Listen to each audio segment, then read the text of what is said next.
Hi అండి. ఈ వీడియోలో పల్లి లడ్డు ఎలా ప్రిపేర్ చేయాలో చూసేద్దాం. సో, ఇప్పుడైతే ఫస్ట్ పాకం మనము కరిగిన తర్వాత ఫిల్టర్ ఔట్ చేయాలి. ఎందుకంటే ఇసుక, డస్ట్ పార్టికల్స్ ఉంటే అన్నీ ఫిల్టర్ అవుతుంది.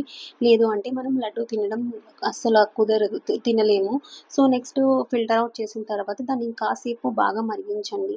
సో, బాగా మరిగిన తర్వాత మనం కొంచెం పాకం ఎలా రెడీ అయిందని తెలుస్తుందంటే, ఇంతకుముందు మూరి లడ్డూలో కూడా నేను చెప్పాను కదా! సో, ఈ లడ్డూస్‌కి ఎప్పుడు స్టిక్‌గా అవ్వాలి, స్ట్రాంగ్‌గా రావాలి, టేస్టీగా రావాలి అంటే వాటర్‌లో టెస్ట్ చేయాలండి. సో, ఫస్ట్ టెస్ట్ చేసినప్పుడు అది స్ప్రెడ్ అయిపోయింది వాటర్‌లో. సో, వద్దు. సో, అగైన్ మళ్ళీ కాసేపు ఉంచి టెస్ట్ చేసాం. ఇప్పుడు కూడా అంత స్టిక్కీ లేదు కాబట్టి ఇంకొక 5 మినిట్స్ ఆగాము. ఆగిన తర్వాత అది వాటర్‌లో ఏసిన బెల్లం ప్లేట్‌కి టచ్ చేస్తే మనకి సౌండ్ రావాలి. సో, ఇప్పుడు పల్లీలన్నీ మిక్స్ చేసేసుకున్నాము బెల్లంలో. మిక్స్ చేసిన తర్వాత ఒక ప్లేట్‌కైతే నెయ్యి అప్లై చేసుకొని పల్లీలన్నీ ప్లేట్‌లో వేసేయండి. ఎందుకంటే ప్లేట్‌కి స్టిక్ అయిపోకుండా అలా చల్లారే కొద్దీ మనకి స్టిక్ అయిపోతుంది. సో, అలా అవ్వకుండా ఘీ అప్లై చేసి వెంటనే మనం స్టార్ట్ చేయాలి లడ్డూస్. సో, వాటర్‌లో మన హ్యాండ్ డిప్ చేసి లడ్డూస్ ప్రిపేర్ చేసేసుకుంటాం. అంతే అయిపోయింది. సో, మన ఛానల్‌ని ఇప్పటి వరకు సబ్స్క్రైబ్ చేయకపోతే సబ్స్క్రైబ్ చేయండి. లైక్ చేయండి. Thank you for watching.